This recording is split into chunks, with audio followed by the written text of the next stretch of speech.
श्रीलक्ष्मीस्तोत्रम् त्रैलोक्यमङ्गलम्। नमः कल्याणदेवी नमोऽस्तु हरिवल्लभे, नमो भक्तिप्रिये देवी लक्ष्मीदेवी नमोऽस्तु ते।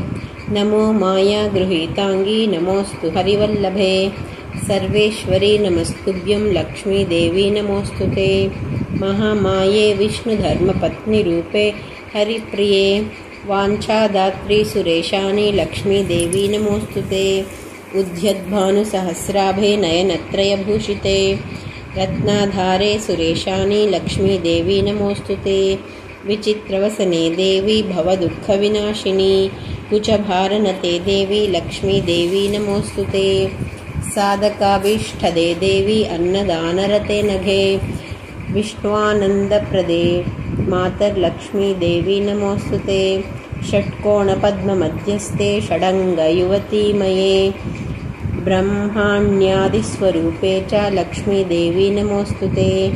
देवी त्वं चन्द्रवदने सर्वसाम्राज्यदायिनी, सर्वानन्दकरे देवी लक्ष्मीदेवी नमोऽस्तु ते।